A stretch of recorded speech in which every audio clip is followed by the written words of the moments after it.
Salve pessoal, tudo bem com vocês? Espero que sim. Bom, a gente está de volta aí depois dessa pausa do carnaval e eu queria comentar um assunto que repercutiu na semana passada, mas que ainda segue forte nessa semana, que é a nomeação da Gleisi Hoffmann como ministra das Relações Institucionais do governo Lula. Esse ministério é responsável pela articulação política do governo e a escolha da Gleisi gerou bastante debate. Algumas análises sugerem que essa nomeação seria um aceno à esquerda ou uma indicação de que o Lula adotaria uma postura mais combativa ou de que essa nomeação representaria um enfraquecimento da ala técnica do governo, que é uma bobagem sem tamanho, né?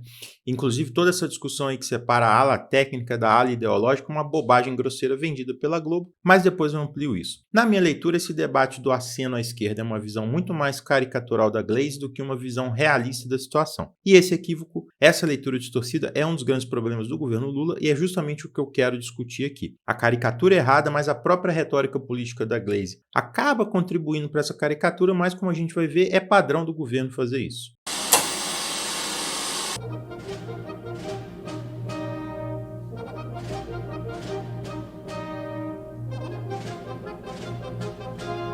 Antes de entrar no tema do vídeo, eu queria agradecer quem tem acompanhado o canal, já queria pedir para deixar o joinha, se inscrever quem ainda não é inscrito, ativar as notificações caso queiram ser avisados quando novos vídeos saírem. Queria agradecer também o apoio fundamental dos membros, que é essencial para que eu continue com esse trabalho aqui. Para quem quiser apoiar, é só clicar em Seja Membro embaixo, do lado aí do botão de se inscrever e ver os detalhes direitinho. Temos vídeos exclusivos, lives exclusivos, não deixem de conferir. Vou deixar também o QR Code aqui na tela, caso queiram apoiar o canal a partir do Pix. Para quem está chegando agora, fica o meu abraço de boas-vindas. Bom, gente, como eu disse na introdução, a Gleisi Hoffmann foi nomeada ministra da Secretaria das Relações Institucionais, que cuida das relações do governo com o Legislativo. Então, ela vai ser a principal figura ali da articulação política do governo, negociando as pautas de interesse do governo com o Congresso e tudo mais. E ela entra substituindo o Alexandre Padilha, que está indo para o Ministério da Saúde. A nomeação da Gleisi como ministra das Relações Institucionais acontece aí num momento delicado para o Lula, que vem enfrentando uma queda expressiva na popularidade e dificuldades ali na articulação política com o Congresso. Como presidente do PT e deputada federal, a Gleisi ela tem uma imagem pública hoje associada a uma postura mais combativa, mais aguerrida, e que fez ali com que alguns analistas interpretassem essa nomeação como um aceno à esquerda, uma sinalização de que o governo adotaria ali uma linha mais firme nos embates políticos. Mas será que essa leitura corresponde à realidade do que o governo vem fazendo? Ou a gente está diante de mais um equívoco estratégico, de uma percepção distorcida do papel que a Gleisi realmente vai ter nesse novo cargo? E um dos elementos que usam para tentar justificar essa interpretação sobre a Gleisi são as críticas dela à agenda econômica do governo.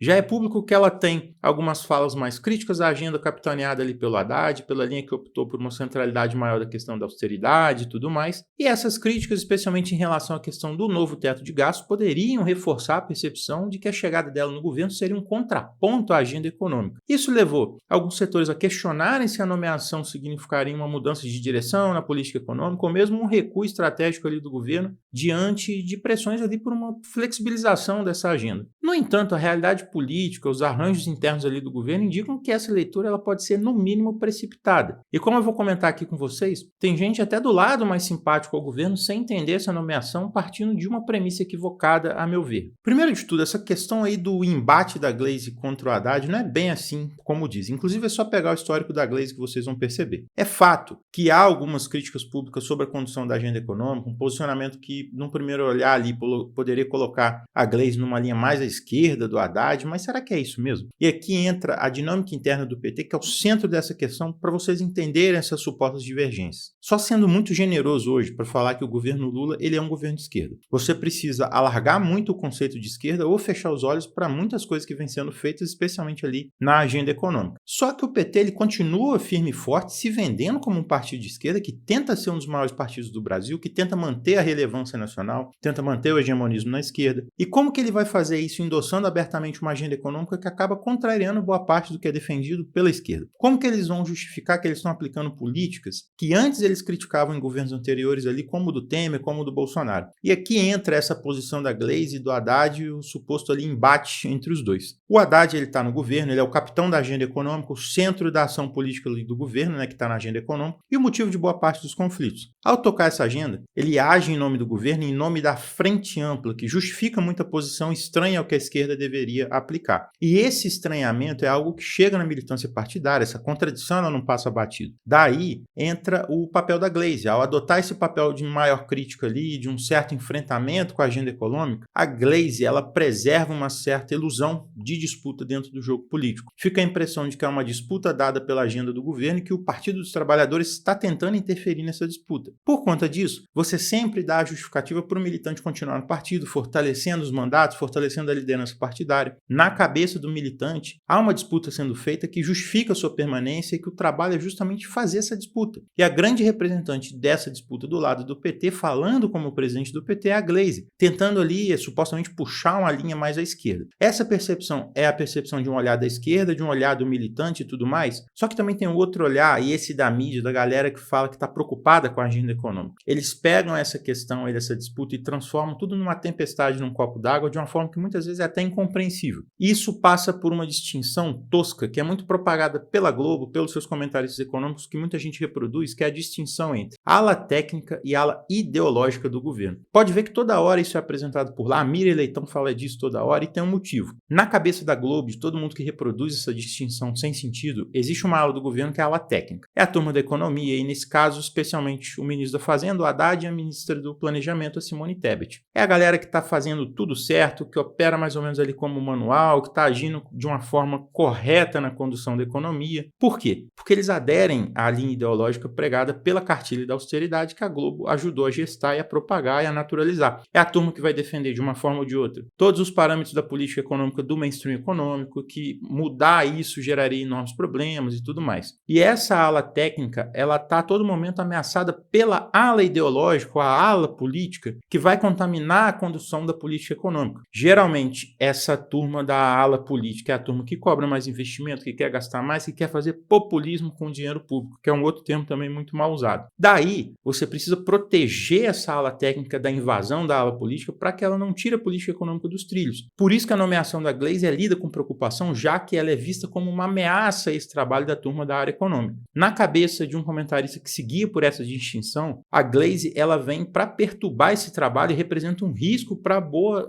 condução ali da política econômica. E por que essa distinção ela é tosca? Pelo simples fato dela achar que só existe ideologia de um lado. Eles criam uma narrativa fantasiosa de que há um jeito certo de tocar as coisas, que isso corre o risco ali de ser perturbado por pressões políticas ou ideológicas, só que eles esquecem que o que eles estão chamando de ala técnica também está impregnado de ideologia. E se vocês repararem bem, eles fizeram a mesma coisa durante o governo Bolsonaro. A ala da economia ali, do Paulo Guedes, era chamada de ala técnica e você tinha ali o grupo ideológico que era a galera mais olavista, a galera mais chapéu de alumínio. E aí a Globo fazia essa crítica pela direita ali, criticando a direita, essa direita mais histriônica e tudo mais, e eles fazem a mesma coisa com o governo Lula. Eles tentam preservar ali a gestão da economia numa linha mais próxima que eles defendem e aí eles tentam blindar isso da política. Essa questão ali, se você observa, né, essa ala técnica, ela está impregnada de visões sobre o orçamento e sobre a política econômica que já não tem mais sustentação na realidade, mas que continua funcionando e por isso é vantajoso para certos interesses. E aí você percebe como que isso continua funcionando. E aí você tem um conjunto de concepções que não descrevem bem a realidade, que simplesmente também não funcionam, mas que são blindadas com o rótulo de técnico. No fim das contas, é tão ou mais ideológico e perigoso do que a tal da ala ideológica, que é uma outra fantasia aí, que eles ficam assustados e tudo mais. E aí entra essa questão da Glaze Hoffmann. Como eu disse antes, a função da Glaze é performar uma combatividade em relação à política econômica para mostrar que há espaço para disputa. Mas será que é isso mesmo? O próprio histórico da Glaze Hoffmann mostra o contrário, mostra que esse medo que existe aí sobre ela, ele é injustificado. A Glaze foi ministra da Dilma no primeiro mandato, foi chefe da Casa Civil. Teve algum embate em relação às políticas de austeridade que a Dilma já estava implementando no primeiro mandato, e eu mostrei para vocês, inclusive, no vídeo que eu falei da crise da Dilma? Não. Quando a Dilma pisou no acelerador, ela nomeou Joaquim Levy, indicado pelo Bradesco, a Glaze criticou? Eu não vi. Só que quando a gente vai avançando nessa questão da Glaze, a gente vai percebendo mais coisas. Durante a campanha de 2018, a Glaze ainda vendia a imagem do Lula candidato, ela tentava destravar o apoio ao Lula em setores ali das instituições financeiras, de investidores, e tem uma reportagem da Bloomberg, que eu vou deixar aqui na descrição para vocês, em que eles entrevistam a Glaze e o recado é claro. O Lula não é radical e ele não ameaça os investidores. Nessa entrevista, inclusive, a Glaze fala que o Lula ia avançar na reforma da Previdência, na questão da reforma do serviço público, uma pauta que estava estava sendo cobrada, inclusive. E um parêntese aqui, a Dilma já tinha se comprometido em fazer a reforma da Previdência antes de cair, em 2016, mas tem gente que esquece isso, prefere jogar para debaixo do tapete. E aí a gente vai avançando mais um pouco. Em 2022, a Gleisi era a pessoa que propagava para todo mundo ali que o Lula ia manter o Campos Neto no Banco Central, que não teria problema na permanência dele. Olha só essa fala da Gleisi em um dos encontros aí com empresários e com investidores. Eles me disseram que o Lula teve o Henrique Meirelles como referência e eu disse a eles que se houve o Meirelles, haverá o Roberto Campos Neto. Se o Lula ganhar, pois ele ficará até o final do seu mandato no Banco Central. E aí a gente vai somando isso tudo com a Gleisi, aceitando de bom grado a agenda econômica anterior, e aí vocês acham que ela vai fazer algum tipo de disputa no governo? Inclusive essa questão do Banco Central mostra muito bem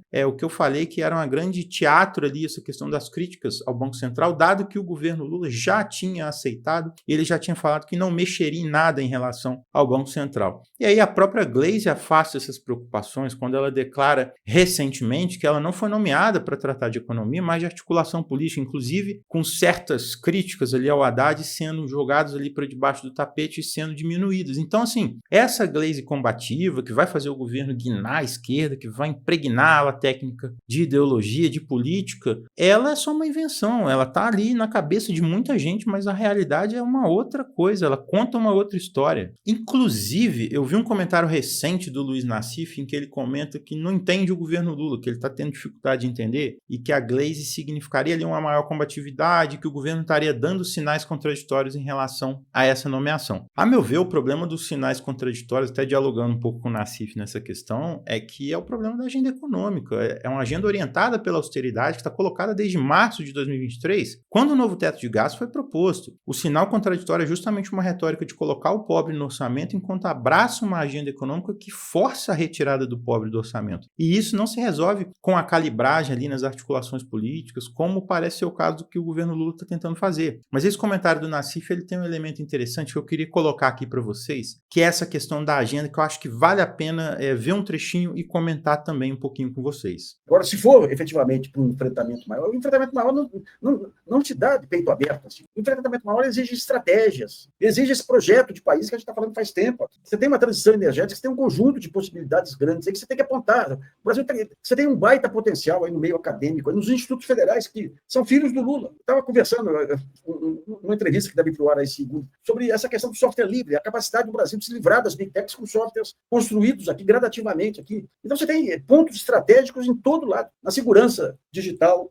na transição energética, na indústria de defesa, na mobilização da área acadêmica. Eu fiz outro dia um levantamento aí sobre as 10, 12 tecnologias disruptivas, aquelas que vão mudar a história aí. O Brasil tem grupos de pesquisa em todas elas, alguns mais adiantados, outros menos adiantados, mas tem o potencial. Agora, tudo isso, e dentro do setor público, você tem setores aí de inteligência fantástica. Você tem o CGS, tem o BNDES lá, que tem os seus estudos todos, você tem o IPEA, você tem a FINEP, você tem a ENAP. Então, você tem todos lá, você tem o exército aí que está desagregado. Você tem as estruturas aí do Sistema S, você tem a estrutura do MST, dos movimentos e das associações empresariais. O que falta? Falta o comandante. Então, o Lula, no lugar desses movimentos erráticos, ele tem que trazer um grupo de trabalho aí para responder diretamente a ele e colocar no centro da política pública essas transições, essas políticas, esses planos de metas aí. E por que isso é interessante? Eu queria conversar com vocês sobre esse ponto. Aqui, a meu ver, mora o elemento-chave. Qual que é a agenda? Qual que é o projeto? Sem uma agenda em direção a romper com certas questões, você não vai fazer articulação política, você não vai fazer nada, você não vai fazer disputa nenhuma. E aqui entra um ponto que, na minha opinião, é um erro de análise e é um erro em relação ao governo Lula, e é uma questão que eu indico que já deveria ter sido feita lá no início do governo, que é o grande erro de origem do governo, e por isso que o governo tende a esfarelar com o tempo. Por quê? O governo, quando ele ganhou a eleição, quando ele começou a assumir ali, já na transição e no início do terceiro mandato do Lula, ali nos primeiros meses de 2023, se ele tivesse a intenção de tocar um grande projeto e de fazer disputa política em direção a esse projeto, ele tinha que ter feito esse projeto primeiro, ele tinha que ter chamado essas instituições, esses grupos, desde o início, e aí ele formataria esse projeto, e aí depois ele avançaria para a discussão da política fiscal, fazendo a disputa política orientada por esse projeto. Mas ele não fez isso. E aí, qual que é a questão? Você vai negociar a partir de qual horizonte, a partir de qual concepção de país, a partir de qual projeto que está te orientando. É justamente aqui que é o problema. E aqui mora